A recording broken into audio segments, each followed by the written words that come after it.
చివరిగా ఈ మద్యం మీద మళ్ళీ కనికట్టు కథలు పెడుతున్నలాగా ఉంది. ఒక రోజు బంగారం అంటారు, ఇంకో రోజు ఇంకోటి అంటారు, ఇంకో రోజు తాంజాని అంటారు, ఇంకో రోజు జాంబియా అని అంటారు, ఇప్పుడు ఓట్లు కొనుగోలు చేశారని మళ్ళీ రాస్తారు.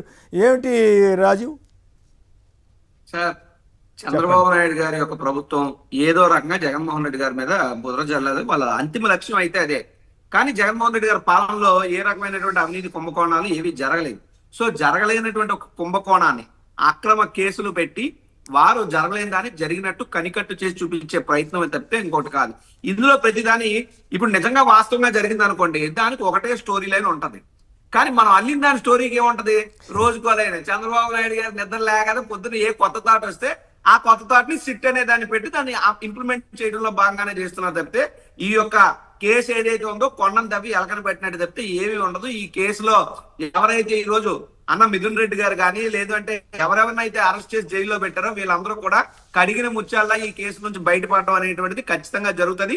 దీని అన్నిటి కూడా కాలం సమాధానం చెప్తుంది. కేవలం చంద్రబాబు నాయుడు గారి యొక్క కక్ష తీర్చుకోవడంలో భాగంగా, జగన్మోహన్ రెడ్డి గారి మీద బుర్ర చల్లడంలో భాగంగా మాత్రమే ఈ కేసులు పెడుతూ రోజుకు ఒకసారి పేపర్లో లీకులు ఇస్తున్నారు. ఈ కేసు గురించి మనం తెలియాలంటే బాగా మనం సిట్ వేసే ఛార్జ్ షీట్ల కన్నా పచ్చ మీడియా రాసే వార్తా కథనాలను ఫాలో అయితే ఇదే వార్తా కథనాలు అయ్యే ఛార్జ్ షీట్లలో ఉంటున్నాయి. ఈ వార్తా కథనాలు ఏవైతే రాస్తున్నాయో వారి మీదకే వెళ్ళి దాడులు చేస్తున్నారు, సోదాలు చేస్తున్నారు. దొరికినటువంటి సొమ్మును తీసుకొచ్చి వీళ్ళు పెట్టేదాన్ని పట్టుకుంటున్నారా లేదా నిజంగా అక్కడ ఏమైనా దొరుకుతుందా అన్న అనుమానం కూడా ప్రజల్లో ఉంది. కేవలం జగన్మోహన్ రెడ్డి గారి మీద బుర్ర జల్లే కార్యక్రమం తప్ప ఇంకొకటి కాదు సార్ ఇది. అంటే ఇక్కడ పాయింట్ ఏంటంటే ఓట్ల కొనుగోలుకి ఇచ్చారన్నప్పుడు అసలు ఆధారం, ఇప్పుడు మొన్న జడా శ్రావణ్ గారు వాళ్ళు ఎవరో ఒక హైకోర్టులో పిల్లేశారంట. ఆ డబ్బులు ఇచ్చి ఉంటే మరి మొత్తం వీళ్ళందరూ కూడా బాధ్యులు అవుతారు కదా నిజంగా తీసుకుంటే. ఇప్పుడు అదే సార్, ఇప్పుడు డబ్బులు ఇచ్చారా ఇవ్వలేదా అంటే ఎలా ఉంటదంటే దెయ్యాల వేదాల వల్ల ఇచ్చినట్టు ఉంది.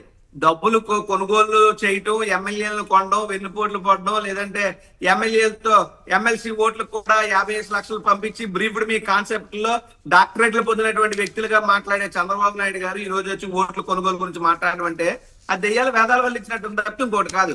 రెండవది, ఇందాక ఎవరో కాలర్ ఫోన్ చేశారు సార్, సాయి మోహన్ ఏదో పేరు, అని అంటున్నాడు కదా ఎవరు ప్రభుత్వ ఆసుపత్రికి వెళ్లే పరిస్థితి లేదు, బాగోలేదని.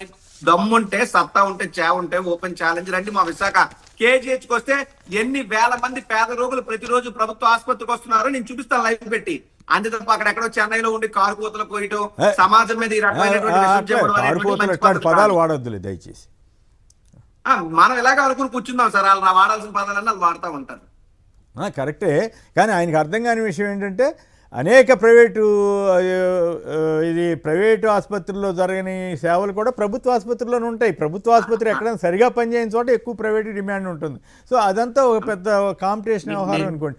బట్ గుంటూరు, విజయవాడ కాదు, అటన్నింటినీ మోడర్నైజ్ చేశారు జగన్ గారి టైంలో. నాడు నేడు కింద విద్య, వైద్యం ఈ రెండు కూడా చేశారన్న సంగతి మర్చిపోకూడదు కదా. 100% అదే సార్. నేను ఫస్ట్ టైం నేను దీనిలో డిబేట్ లో మాట్లాడుతున్నప్పుడే క్లియర్ గా ప్రైవేట్ హాస్పిటల్స్, ప్రైవేట్ మెడికల్ కాలేజీలు ఏమున్నాయి, గవర్నమెంట్ ఏమున్నాయి, వాటి సేవలు ఎలా ఉన్నాయి, ఎంతమంది ఎక్కడికి వెళ్తున్నారు ఏంటని నేను చాలా క్లియర్ గా కూడా చెప్పడం జరిగింది. లోపాలు ఎక్కడైనా ఉంటాయి, అక్కడ ఉంటాయి. ప్రైవేట్ ఆసుపత్రులు అన్ని బ్రహ్మాండంగా జరుగుతున్నాయి. ఎన్ని లోపాలతో జరగట్లేదు, ఎన్ని చోట్ల గొడవలు అవట్లే. నిన్నగాక మొన్న కూడా ఒక ఆసుపత్రి దగ్గర ఏదో గొడవ అయింది. ఇట్లాంటివన్నీ జరుగుతాయి.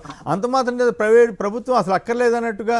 మరి అక్కర్లేదన్నప్పుడు లోకేష్ గారి స్పీచ్ ఏమిటి ఆ రోజున? లేదు ఈనాడు వాళ్ళు ఏమి రాశారు, ఇప్పుడు ఎందుకు ప్లేట్ ఫిరాయించారు అనేది కూడా జనం ఆలోచించాలి కదా. రైట్. దారా గోపి